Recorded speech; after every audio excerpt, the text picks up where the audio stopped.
Médiasphère. Médiasphère.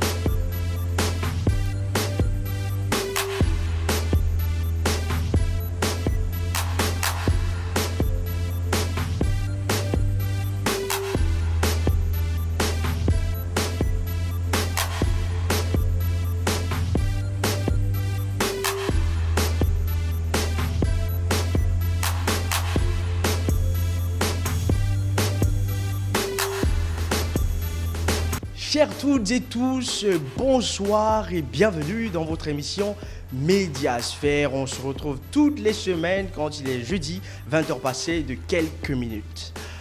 Dernier numéro de cette semaine. C'est le dernier numéro de cette semaine, mais aussi le dernier numéro au compte donc de cette année 2021. Ça fait beaucoup, hein? Toute l'année là, on a été ensemble, hein? Vous nous avez suivis tous les jeudis et ça nous fait plaisir. C'est pourquoi on a quand même un très beau cocktail pour vous aujourd'hui. Là, vous constatez, on est dans les locaux de Suite, hein, Suite Radio. Vous avez le décor très beau derrière. On va poursuivre, on va faire le tour pour vous, hein. Question de faire du bien à vos yeux. On a un entretien en ce début.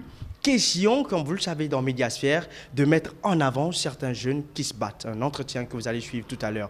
Mais avant, chers toutes et tous, l'équipe d'Alpha Amadou Doulde Diallo est prête et vous demande de vous installer confortablement parce qu'il faudrait quand même que nous finissions l'année en beauté. Je le redirai à la fin, mais je le dis maintenant par anticipation déjà. Bonne et heureuse année. Médiasphère pour vous. On commence et c'est parti. Médiasphère. Médiasphère. Lui, c'est un jeune assez engagé. D'ailleurs, son nom le signifie. Il s'appelle Siba, mais comme il est engagé dans le métier, il aime bien ce qu'il fait. C'est mis Siba engagé. Pour la clôture de cette émission, on a quand même voulu mettre en avant, comme toutes les autres, un jeune qui se bat dans son domaine pour faire en sorte que le métier soit respecté, mais pour être aussi à la hauteur, au même niveau que certains médias et certains hommes dans le domaine médiatique qui évoluent. C'est notre invité du jour, on va l'entretenir et l'écouter. Et celui qui va le faire, ce sera bien sûr mon maître à moi, Mamadou Boulere Diallo. Bonsoir Mamadou Boulere Diallo, on te rejoint donc avec Siba engagé. Médiasphère. Médiasphère. Voilà Théophile Fassamalon, vous l'avez dit, nous recevons cet homme du terrain, il s'appelle Siba Guilavogui, autrement dit Siba engagé. Siba, bonsoir. Bonsoir Boulere. Merci d'avoir accepté notre invitation. Nous allons parler de l'implication des journalistes dans cette transition en cours, de comment le débat est porté, mais pourquoi encore faire appel à des journalistes pour être dans le cercle restreint du colonel Mamadi Doumbouya. Vous, de quel œil vous analysez toute cette situation? Depuis 3 mois, le CNRD est sur place et les médias en font écho. D'abord, pour commencer, je voudrais vous remercier pour l'invitation. Comme planté dans le décor, la presse joue un rôle primordial dans l'ancrage démocratique. Et comme vous le savez, on aime à nous appeler le quatrième pouvoir, donc ce qui sous-entend notre rôle dans la construction démocratique de notre pays. Comme si indiqué depuis le 5 septembre, la presse joue un rôle primordial dans l'actualité politique de notre pays et surtout avec les derniers développements, nous avons assisté à la nomination de certains confrères. Plusieurs confrères même.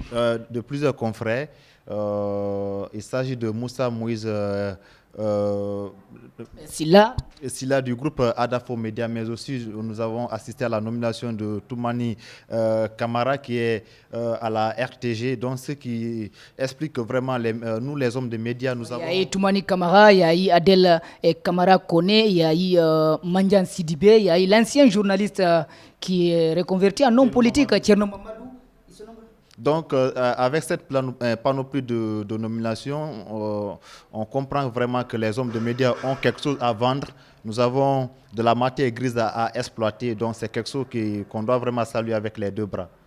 D'accord. Saluer avec les 2 bras, mais dites-nous, vous êtes à la fois fondateur d'un site, vous êtes encore sur le terrain, vous avez fait Guinée Matin et puis nimbanews.org et puis aujourd'hui vous êtes vous-même le patron de vous-même, le site actupremière.com. Dites-nous, est-ce que vous recevez le retour? Parce que quand on dit les médias doivent être la boussole, doivent être les guides, dites-nous, est-ce que vous recevez le retour? Est-ce que pour vous, ça a un impact au niveau des citoyens, le travail des journalistes dans la gestion de la transition? Comme vous le savez, la transition, c'est une période exceptionnelle et surtout les infos qui sont données doivent être vérifiées et c'est des infos de qualité parce que là, les rumeurs peuvent fuser de partout. Donc, il revient à nos journalistes de donner vraiment l'info qu'il faut à la population parce que là, on n'a pas droit à la suspicion. On doit vraiment éviter les rumeurs, on doit éviter vraiment l'info d'à peu près. Donc, il faut aller vraiment à la source de l'information, être crédible aux yeux de ces citoyens parce que là, si on passe à côté, c'est le pays qui peut en pâtir. Donc, il faut vraiment contraire l'info avec beaucoup d'objectivité.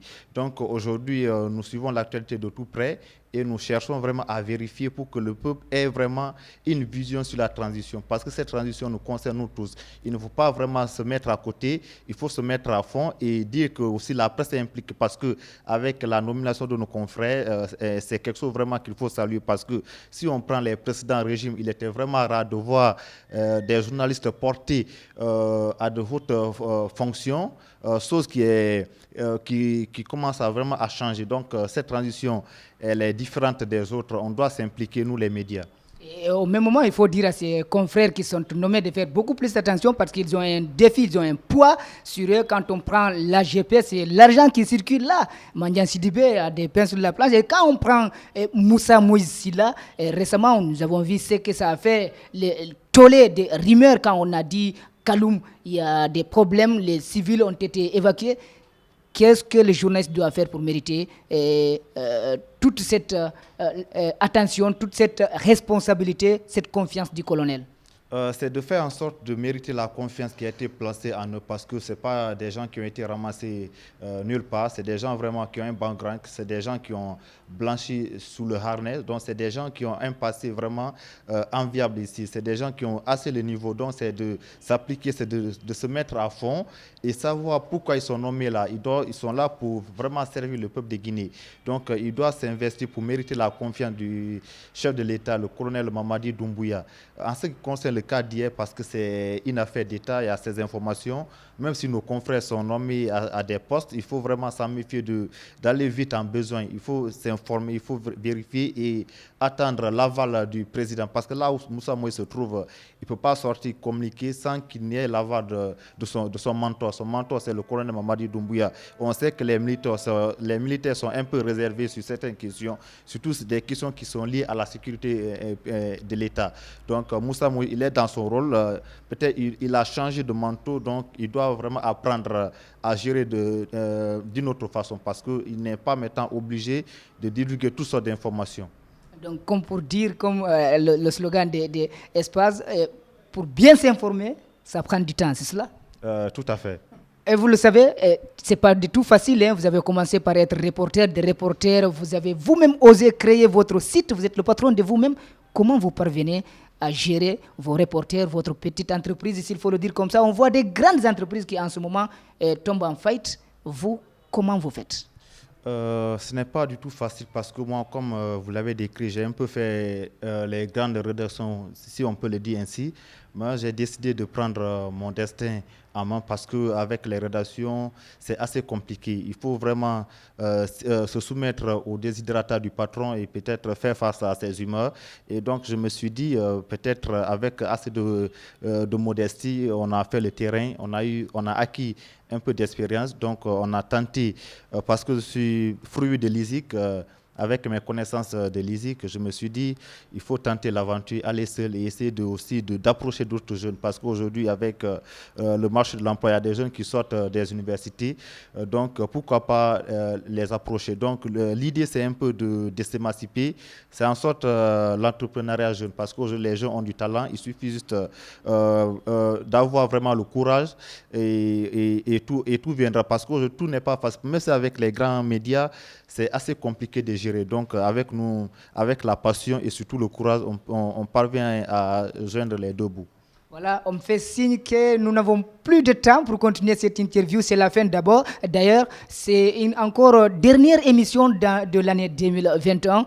Et nous souhaitons bonne fin d'année. Vous, Siba Guilavogui, c'est pas pour ne rien, on l'appelle Siba engagé. C'est parce qu'il est vraiment engagé. Bonne année, bonne fin d'année chez vous. Merci, je suis très heureux d'être le dernier invité de cette émission. Et surtout, je profite de cet instant solennel pour souhaiter bonne fin d'année à tous les travailleurs du groupe Adafo Média et surtout plein succès à l'émission qui me reçoit aujourd'hui. Voilà, c'est l'émission Médiasphère qui vous reçoit. Nous rendons l'antenne à Théophile Fassamano qui nous fait signe derrière. Et nous vous disons, comme toujours, joyeux Noël. Médiasphère. Merci à mon maître Mahmoudou Boulere Diallo pour ce bel entretien avec Siba engagé. Comme on vous l'avait dit, après les locaux donc de Suite Radio, là nous sommes dans le décor de Kalak Radio. Kalak, la radio musicale, oui. Ils ont reçu récemment un prix de la meilleure radio culturelle musicale du pays. On ne va pas laisser Mahmoudou Boulere Diallo, on poursuit avec lui, avec ce très beau décor de Kalak. Il nous propose un reportage grand format. Il s'intéresse justement à l'implication de la presse dans la transition en cours.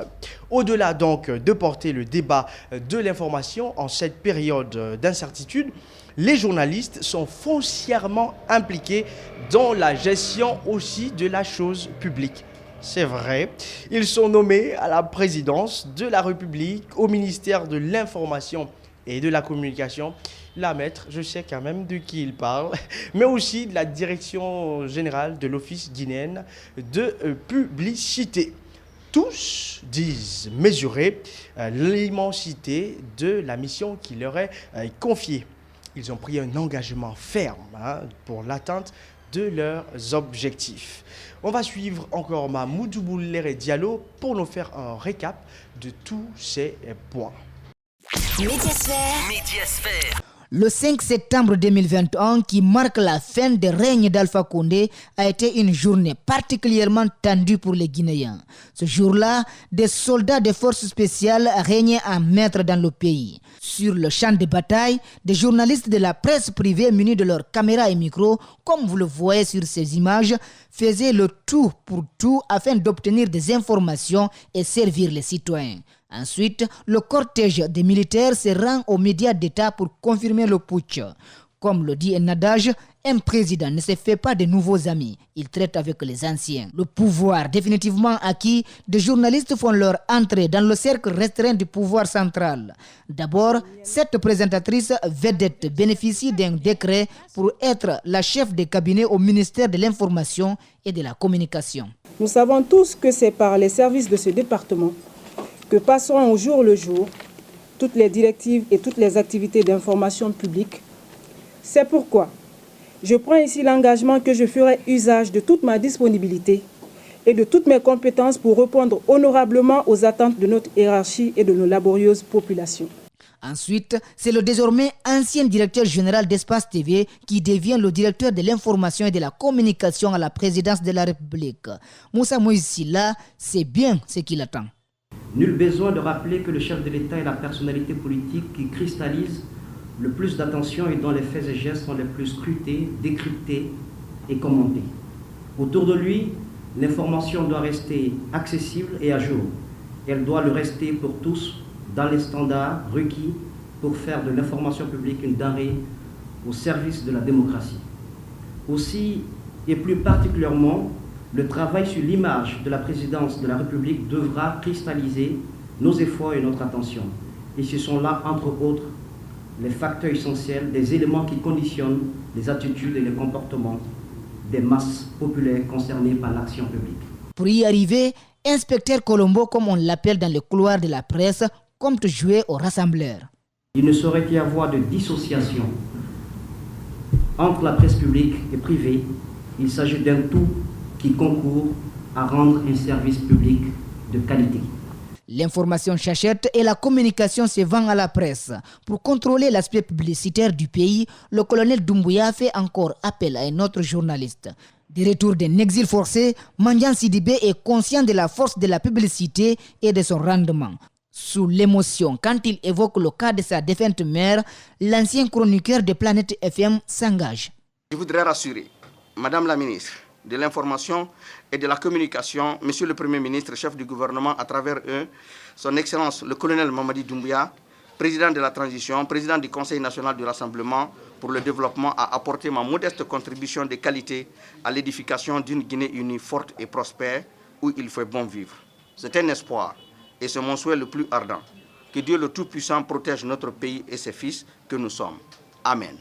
L'autre homme de plume qui a bénéficié de la confiance du colonel Doumbouya, c'est bien Souleymane Badi Kiangel. Un homme averti, il prodigue des conseils au directeur de l'Office guinéen de publicité. Un conseil valable pour tous. Nous sommes là d'abord et surtout pour servir ce pays. Ça va dans le sens de l'engagement du président, ça va dans le sens de l'engagement du Premier ministre, mais ça va aussi dans le sens de la volonté que notre ministre a décidé d'avoir à travers une feuille de route qu'elle développe autour de 5 axes. Nous sommes là, tous, sans aucun projet personnel, chacun là où il est. Nous sommes là pour un projet national. Nous sommes là pour faire bloc derrière une ministre à laquelle on a confié les destinées d'un département suffisamment stratégique pour ne pas qu'on laisse les choses se faire comme certains voudraient qu'il soit. Déjà sur le terrain, Mandian Sidibé a lancé une opération pour désengorger la capitale guinéenne des panneaux publicitaires devenus encombrants. Il explique sa motivation. Nous allons démanteler les panneaux parce qu'ils sont anarchiquement installés et nous allons essayer de proposer des surfaces appropriées à nos partenaires. Nous ne sommes pas là pour nuire à quiconque et nous savons l'importance que revêt leur partenariat. Donc nous agirons de manière à ce que la volonté de son Excellence, Monsieur le Président de la République, le colonel Mamadi Doumbouya de la transition et des CNRD, soit mise à exécution, c'est-à-dire rendre belle notre ville, rendre attrayante la capitale, pour que nous aussi nous soyons à l'image des autres capitales à travers le monde entier. Et quand vous partez à Dakar, ici en Côte d'Ivoire à côté, les panneaux sont classés de façon très ordonnée. Mais ici, c'est le désordre total. Les attentes sont énormes et la situation guinéenne reste préoccupante. La réussite de la transition en cours sonne comme un défi pour tous les Guinéens. Médiasphère. Merci à Mamoudou Boulere Diallo. C'est quand même hyper intéressant que des hommes de médias soient à ces postes. On espère que le métier sera un peu plus vu, il y aura plus de force et surtout que nous pourrons avoir des infos à temps voulu. C'est surtout ce qu'on veut parce que notre travail, c'est surtout partager les infos les bonnes. Et cet autre, lui, que nous recevons aussi toutes les semaines, et c'est sa dernière représentation au compte de cette année 2021. Pour la semaine médiatique, vous le savez, c'est Malik Songana Camara. Qu'est-ce qu'il nous dit? On va fouiller, voilà. Il en parle encore. La Guinée a connu des hauts et des bas durant cette année. Les conséquences du troisième mandat ont été fâcheuses. Et c'est Alpha Condé qui a payé les frais. C'est sûr, Malik, qu'il a payé les frais. Bon, on va aller avec la suite. Colonel Doumbouya donne de l'espoir à la jeunesse et aussi des opportunistes, il le mentionne, se battent pour se faire une place au soleil. Qui est fou? 2021, plein de surprises et d'événements. C'est avec Malik Songana Camara dans votre rubrique Semaine médiatique. Médiasphère. La Guinée, ton pays, mon pays, notre pays était à un moment en perte de vitesse. Un jour, je me suis même interrogé si nous n'étions pas à la fin de l'époque du feu Lansana Conté, alors que c'était bien Koro Alpha Condé qui était au pouvoir. L'air était grave, chacun était méfiant, comme si nous étions dans un état policier. Ah oui, état policier où les murs avaient des oreilles. Des infiltrations, des écoutes téléphoniques, des kidnappings, le musellement de la presse, mettre les formations politiques du pays à l'agonie, le seul et unique maître était Alpha Condé. La justice de Sidi Souleymane Ndiaye, non, on ne pouvait pas compter sur elle. Elle était même devenue la marionnette de Koro. Les activistes et les opposants au régime Alpha Condé étaient jetés dans les 5 étoiles de Koronti. Dieu le Subhanahu wa Ta'ala, dans toute sa grandeur, a écouté les cris de cœur, les amertumes des Guinéens qui continuaient à endosser les conséquences de la gabegie financière, du clientélisme et du népotisme. Papatra le 5 septembre 2021 alors que les travailleurs profitaient d'un dimanche dominical. L'arrestation du colis est annoncée. La motivation de toute l'armée guinéenne, si j'ose dire, est juste de rassembler les gens et surtout de rassembler tous les Guinéens, car sans rassemblement, nous voyons bien sûr que ça ne va pas. Parce que tout le monde vit de son côté, on diabolise l'autre, mais si on est rassemblé, on cherche à mieux se connaître l'autre, je pense que ce pays a tout à gagner dedans. Et je pense très fort à la diaspora parce que la diaspora a une expérience à l'étranger qui pourra vraiment apporter dans le pays. Et ça, c'est un appel que je fais à la diaspora et à tous les Guinéens de l'étranger, surtout de la Guinée, de venir tous ensemble, qu'on se concerte. Et c'est sérieux cette fois-ci. Personne n'était obligé d'y croire ou non. En tout cas, le colosse, toujours serein dans sa sérénité, a fait savoir au peuple de Guinée que la page Alpha Condé est définitivement tournée. Déplorons avec énergie ce coup d'État en Guinée.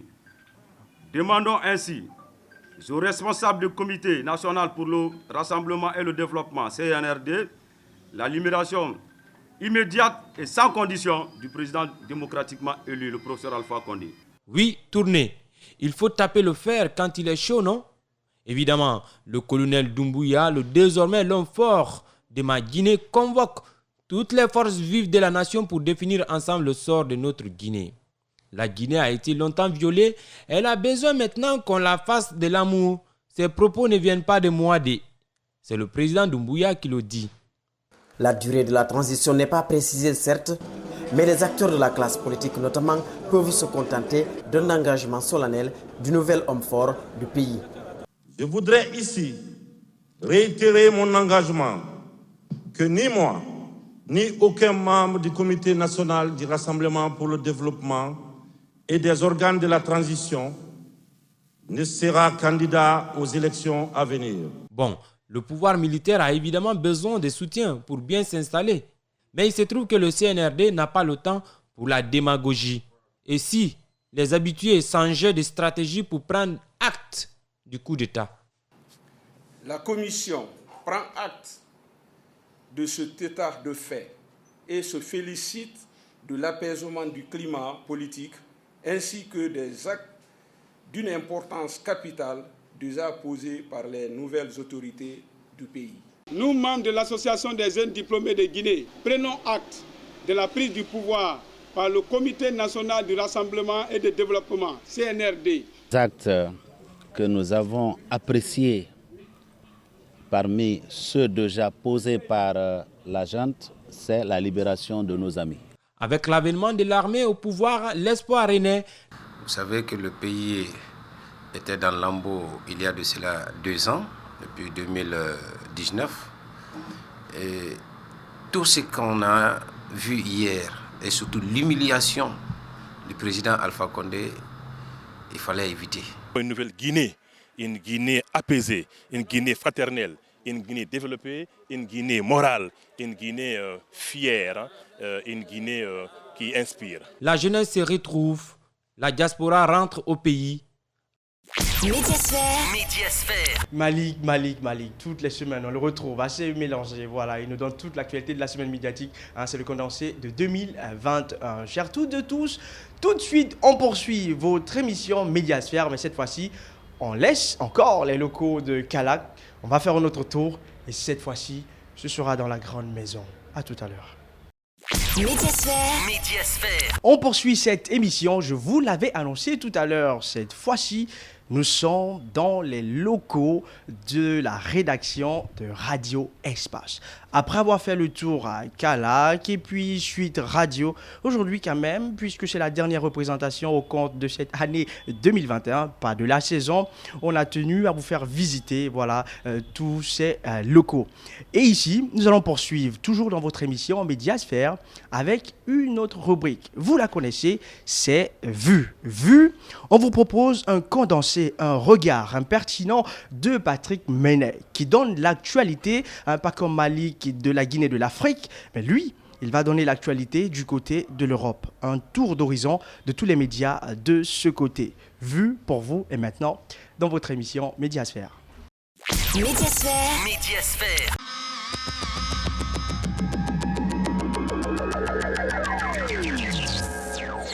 Petit Papa Noël, quand tu descendras du ciel avec des jouets par milliers, n'oublie pas mon petit soulier. La course contre la montre pour endiguer la flambée épidémique, la France mise sur le tout vaccin. La haute autorité de santé donne son feu vert à la vaccination des 5-11 ans. Décoration des cabines, vaccin dilué 3 fois, aiguille plus fine. À Marseille, ce matin, un accueil particulier pour ces enfants avant de recevoir leurs premières injections. Quand j'ai vu que ça acceptait les personnes moins de 10 ans, je me suis dit je vais me faire vacciner parce que j'en ai marre. À quelques jours du grand jour, l'impatience est à son comble, les enfants émerveillés. Le bateau qui arrive avec toutes ces lumières, c'est magique. Voir le Père Noël là. La menace Omicron sur les fêtes de fin d'année, de nombreux Français revoient leurs plans pour Noël, même si aucune nouvelle mesure n'est imposée. Non, le variant Omicron pour l'instant, honnêtement, ça passe en second plan. Là, on préfère se concentrer sur la famille et les fêtes. Les cas Omicron doublent tous les 2 jours, donc la progression est exponentielle, est extrêmement rapide, très fulgurante. On n'en a jamais connu d'aussi forte.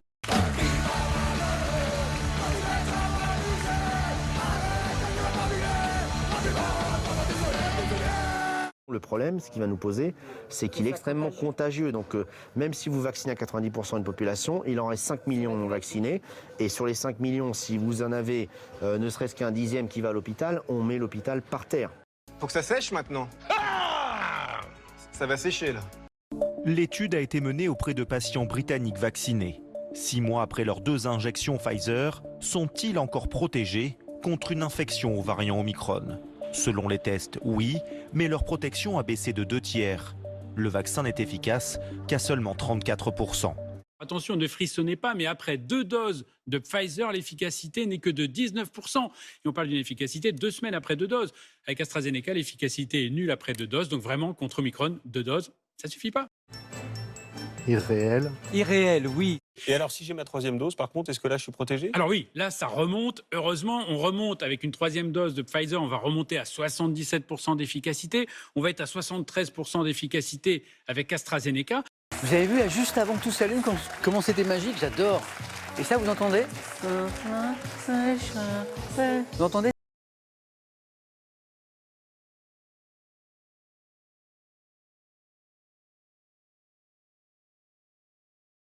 Vous expliquez que vous avez été guéri, notamment grâce à l'ivermectine. L'ivermectine, ça fait des mois que l'OMS, que l'Agence médicale européenne de santé disent et répètent que ce médicament n'a pas d'efficacité prouvée face au Covid. Vous expliquez que la raison doit l'emporter. Vous allez précisément contre la raison en prenant ce médicament-là, monsieur Dupont-Aignan. Ok. Elle est heureusement largement utilisée, j'en suis la preuve vivante, mais il y a des milliers de cas en France. Mais et non. heureusement, on soigne les gens. Mais et je veux non. remercier les médecins de ville, Réinfo Covid, les médecins de ville qui soignent, qui évitent. Et votre propagande permanente ne trompe plus personne. Non, mamie. Si tu veux, mamie. Mamie. Yannick Jadot à gauche, Christiane Taubira envisage sa candidature, elle veut donner toutes ses chances à l'Union, c'est ce qu'elle dit. Alors, que lui dites-vous ce matin? Parce que... que lui dites-vous, tiens? J'ai envie de savoir. Rejoins les écologistes, Christiane. Rejoins les écologistes. Oui. Mets ton talent au service d'une campagne qui a travaillé. L'appel de M. Jadot est un appel sympathique, bien entendu. Responsable au sens où, en tant que candidat, il exprime de cette façon-là un désir d'unité, mais ça n'efface pas l'impasse politique. Chacun pour soi est reparti dans tourbillon de la vie. Je l'ai revue un soir, elle est retombée dans mes bras. C'est une marée humaine impressionnante pour fêter la victoire écrasante de l'union de la gauche sur l'extrême droite. Dans les rues de Santiago du Chili, ils affluent par milliers, portés par un espoir de changement dans ce pays dirigé jusque-là par un président ultralibéral.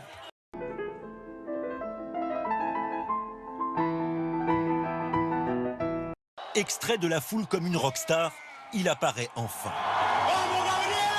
Gabriel Boric, 35 ans, devient l'un des plus jeunes chefs d'État au monde. Dans ce pays très inégalitaire, il a terrassé de 11 points le candidat d'extrême droite en promettant de taxer les plus riches pour améliorer le système de soins, l'éducation et les retraites. Je suis ulcéré par ce qui se passe en Pologne. Ces crapules doivent démissionner. Nous protesterons jusqu'à ce qu'elles partent. En cause, le parti populiste PiS, qui voit d'un mauvais œil les médias indépendants. Depuis son arrivée au pouvoir en 2015, la Pologne a reculé de 46 places au classement mondial de la liberté de la presse. Elle arrive aujourd'hui en 64e position.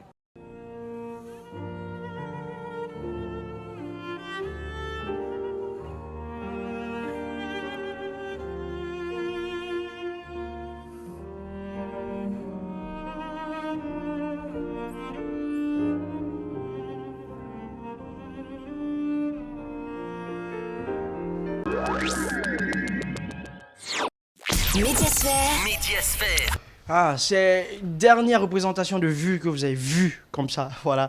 Ah, c'est beau ce jeu de mots vu tout à l'heure que vous avez suivi. On retrouvera cette rubrique l'année prochaine, dans pas longtemps. Et cette fois-ci, la rubrique que j'aime, la meilleure au compte de cette émission, c'est On Zappe. On zappe. Si vous n'avez pas eu le temps de regarder nos émissions au cours de cette semaine, vous les avez ratées.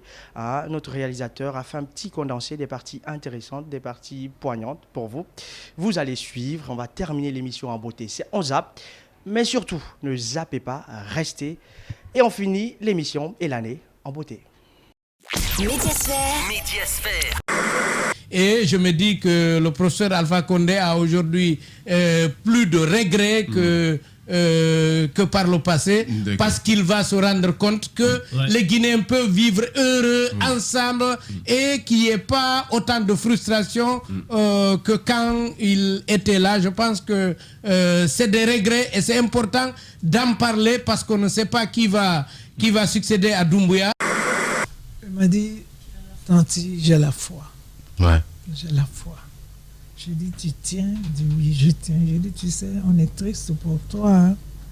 C'est pour toi qu'on est triste. Et vraiment, c'est pour lui que j'étais triste parce que il m'a tout donné. Ouais. Voilà. Aïcha Koné avec nous dans cette émission. Évidemment, les grandes gueules. Dans un instant, on revient. Elle m'avait dit maintenant, bon, en quittant à la révision chez ma grand-mère, en descendant, je l'ai trouvé maintenant assis, il est en train de se droguer avec ses amis. Je lui ai dit qu'il n'y a pas de problème. La fille passait maintenant, elle avait dit directement, en sous-sous, Arba Redim, est-ce qu'elle fait Minde? Ma fille maintenant, comme elle avait répondu maintenant, je pars à la maison. Il avait dit maintenant, ok, alors je vais t'accompagner à la maison. Parce que le petit, il me connaît très bien. Il me connaît dans le quartier. Le petit du quartier. À Wanindara. J'ai dit ok, il n'y a pas de problème. Et la fille a dit ok, il n'y a pas de problème. Ils ont parti maintenant traverser. Il y avait une maison cachée qui est chez nous là-bas. Là. Ils n'ont pas terminé. Elle a envoyé maintenant la fille là-bas. Bon, on sait qu'il veut faire maintenant. Il avait fait ça. Et puis encore, il disait encore comment dire, à ma fille, soit disant que si elle va dire maintenant son nom ou bien elle va dire ce qui s'est passé entre eux, elle va tuer maintenant la fille.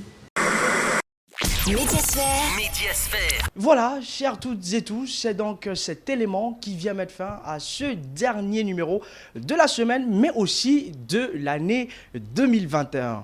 À vous tous qui nous avez suivis au cours de cette année, on vous dit merci. On va faire une petite pause, mais on reviendra l'année prochaine en force et en nombre. Merci à ceux qui ont permis à ce que vous puissiez nous suivre. Il était là, mon cher ami, de toutes les semaines, Aboubacar Dine Camara. Merci et bonne fête d'année, bonne fête de fin d'année. Et puis à cet autre, celui qui permet toutes les semaines que vous suivez cette émission, qui la réalise, c'est bien sûr Alpha Amadou Djoulde Diallo, qui est d'ailleurs père, père d'un très beau garçon. Voilà, longue vie au bébé. Et merci et bravo à la maman. À vous, on vous dit merci. On se retrouve l'année prochaine pour le premier numéro de 2022. Mais avant, on vous dit joyeuse fête de Noël et on vous dit aussi bonne et heureuse année 2022. Surtout, ne zappez pas, restez sur Espace TV parce que nos programmes sont et demeurent les meilleurs. Au revoir. Médiasphère.